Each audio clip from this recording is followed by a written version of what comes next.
paz de nosso Senhor Jesus Cristo e o amor de Maria, sou o Fabiano, missionário da Confraria Fábrica de Santos. Estou aqui para fazer uma aula sobre a oração na vida cristã, uma aula de introdução. Se você quer ter uma transformação pessoal verdadeira e profunda, se você quer conquistar o equilíbrio emocional, a maturidade espiritual, vencendo todos os obstáculos, passando pela porta estreita e tendo uma vida em comunhão com Jesus Cristo, uma vida de santidade, tendo a sua personalidade configurada segundo a pessoa de Jesus Cristo e ter uma vida plena, uma vida em abundância, você deve assistir essa aula até o final. E muitas pessoas perguntam e pensam assim, mas santidade? Não, santidade não é para mim, quem sou eu? Santidade é apenas para aquelas pessoas especiais, aquelas pessoas grandes, aquelas pessoas que são as escolhidas. Não, a santidade é para você. Se você estudar a vida dos santos, e eu estudei a vida de muitos santos, todos eles eram pessoas comuns, pessoas com defeitos, pessoas com dificuldades, pessoas até com pecados graves, escandalosos, mas que em determinado momento fizeram uma caminhada, escolheram um caminho, o caminho da porta estreita. Eu mesmo, uma pessoa cheia de defeitos e com tantas dificuldades como eu, em determinado momento eu escolhi. Eu fiz uma decisão por fazer uma caminhada e perseverar nela. Então, qualquer pessoa pode ser santa. E eu quero aqui dar o passo a passo. A Confraria Fábrica de Santos tem um método que dá o passo a passo de como você conquistar a santidade. É um conjunto de atitudes, de comportamentos que levam você a viver de fato um crescimento pessoal, de tal forma que as pessoas que te conhecem vão olhar para você e vão pensar, nossa, ele não é mais o mesmo, ele se transformou, ele é uma outra pessoa. Então essa transformação ela é essencial. E para que essa transformação aconteça em sua vida, o primeiro passo é você rezar. E rezar do jeito certo. E nós conhecemos o jeito certo de rezar pelos frutos da oração.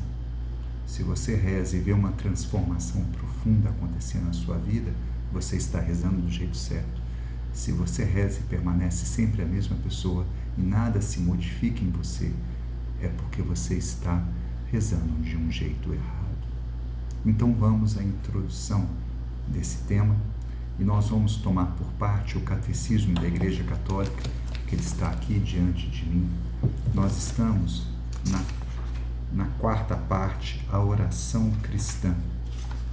E a introdução eu vou aprofundar no parágrafo 2558, que é a primeira seção da oração da vida cristã. E nesse parágrafo está escrito assim: os fiéis que nele creiam, celebrem-no e dele vivam uma relação viva e pessoal com Deus vivo e verdadeiro. Essa relação é a oração. Então a oração é uma relação pessoal com Deus verdadeiro. Um Deus que é Pai, Filho e Espírito Santo. Você passa a ter uma relação com Ele. E essa relação, a gente começa a entender que diante de Deus, nós temos aí algumas opções. A primeira opção é uma opção da não relação, que é a rejeição, por exemplo. Então você pode simplesmente rejeitar. Não, Jesus é mau, o que a Igreja Católica ensina é mau, eu rejeito isso, eu não quero isso na minha vida porque eu não vejo sentido nenhum, eu tenho até uma ojeriza com tudo que é cristão. Isso é uma opção. Muitas pessoas vivem essa rejeição ao cristianismo e até dizem que o cristianismo é mau. Bom, uma outra opção é a indiferença. São pessoas que falam, eu sei, existe Jesus, talvez ele tenha ressuscitado ou não, Talvez a igreja seja algo bom, não, mas eu sou indiferente a isso, isso para mim não tem a mínima importância, isso para mim não faz nenhuma diferença na minha vida. É claro que para a pessoa que rejeita e para a pessoa que é indiferente já é uma evolução, né? Já é um crescimento. Isso eu falo porque às vezes na sua família pode ter alguém que esteja numa dessas duas posições, de rejeição ou de indiferença. Então, se a pessoa rejeita, você tem que trabalhar com ela para ela ficar indiferente, e isso já é uma vitória. A terceira posição é uma posição de curiosidade. Mas quem que é esse Jesus? O que ele fez? O que ele falou? O que ele ensinou? O que é a Igreja Católica? Como é que é isso? A pessoa que tem uma curiosidade sobre Jesus já é o início de uma relação. Então, se nas duas primeiras posições existe uma negação de ter com Deus uma relação, a pessoa que tem curiosidade já passa a ter alguma relação com Deus.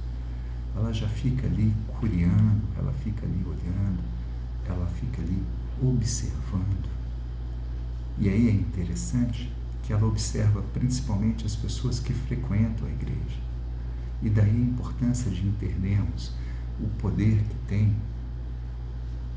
o testemunho e o contra-testemunho. Porque frente ao contra-testemunho, as pessoas que têm curiosidade vão pensar assim: poxa, essa igreja, esse Jesus não dá. Mas frente a um bom testemunho, essa pessoa vai dizer: uau, isso funciona, isso é bom. Olha como essa pessoa está se transformando, olha como é que ela está feliz. Eu quero saber o que aconteceu com ela. Normalmente a pessoa fica curiosa devido a um convívio com alguém que fez um bom testemunho na vida dela. E a partir daí ela começa a querer ver algum vídeo nas redes sociais. Eu acho que eu vou lá na missa, eu vou ver a pregação de algum padre aqui no YouTube, enfim, eu vou ter ali alguma curiosidade. E essa curiosidade, ela vai aumentando com o tempo, e ela começa a cada vez mais se interessar e conhecer. Às vezes até ela, a partir daí, ela compra a Bíblia e fala: não, eu vou ler a Bíblia para saber como é que é. Ela já começa a frequentar alguns grupos, mas é um curioso. Mas o curioso vive um momento importante, e esse momento ele é um divisor de águas, que é um momento que ele pensa assim: nossa, esse Jesus é maravilhoso, esse Jesus ele é incrível, e eu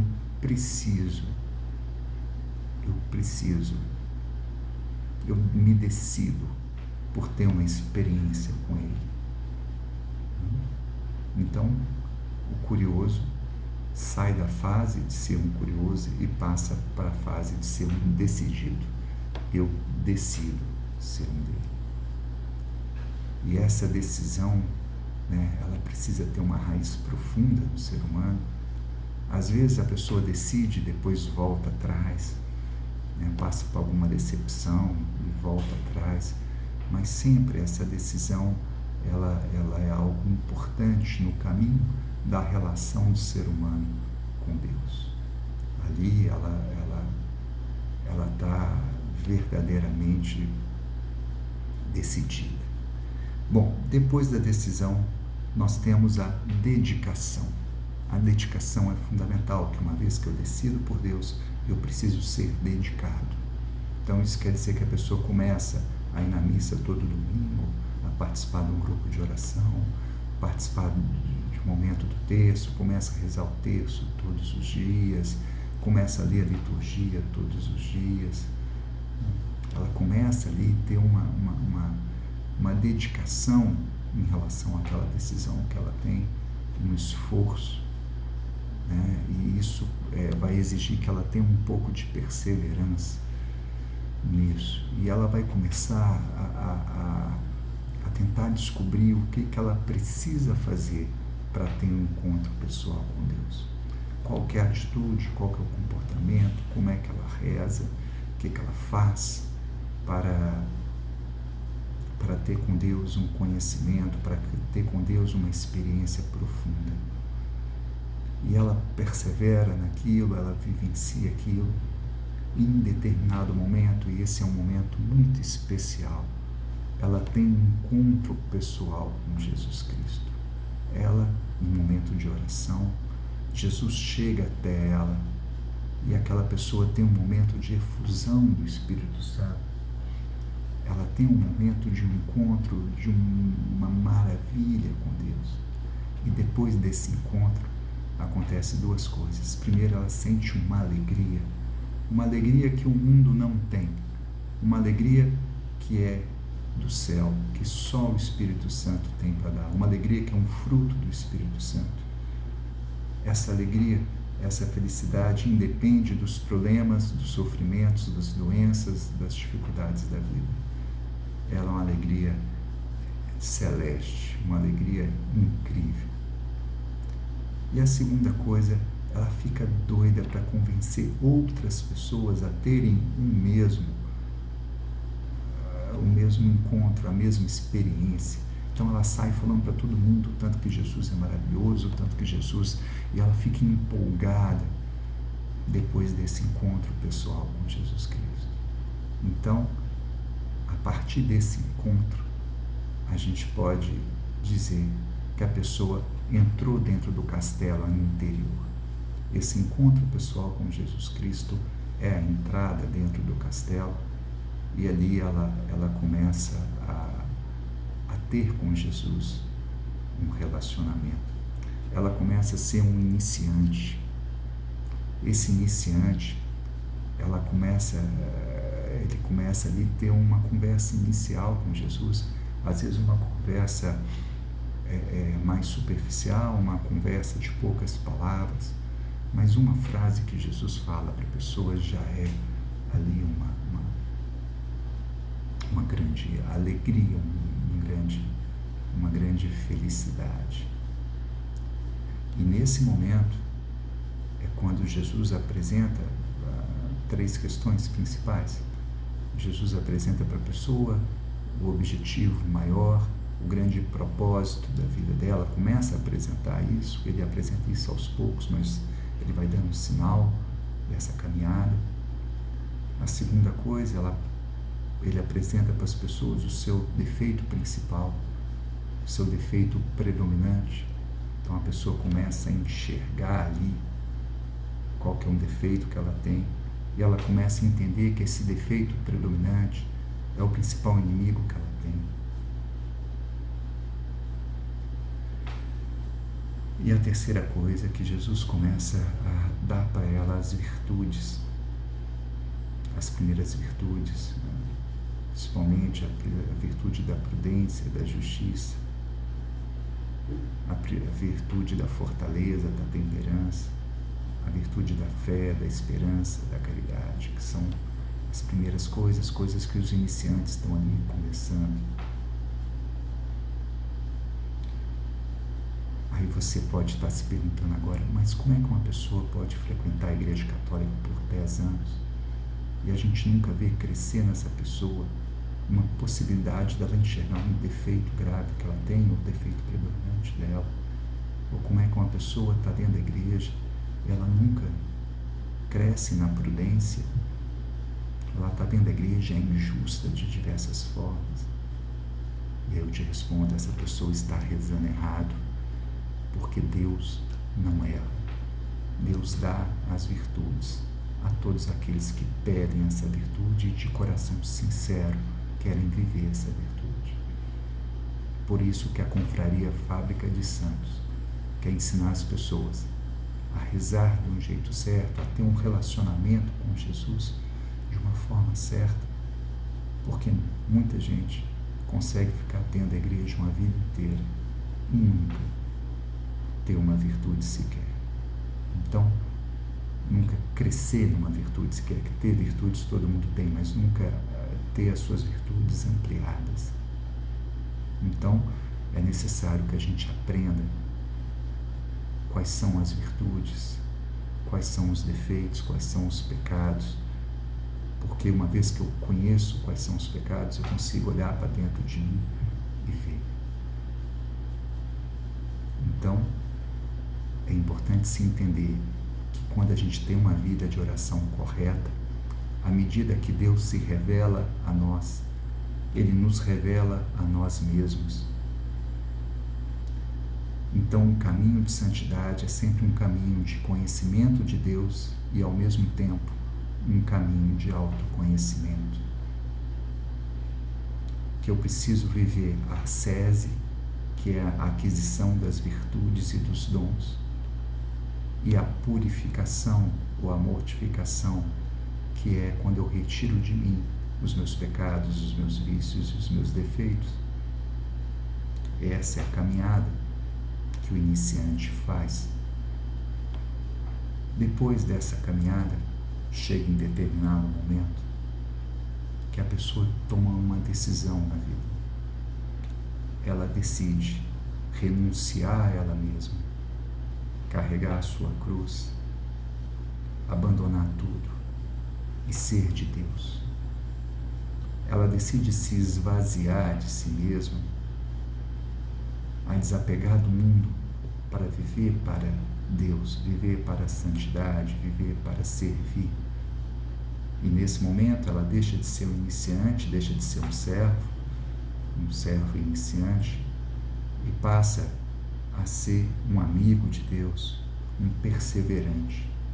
Então, nesse sentido, a pessoa dá um salto de qualidade em sua personalidade, em seu jeito de ser, em seu jeito de rezar, no seu relacionamento com Deus. Ela cria uma intimidade maior com Deus.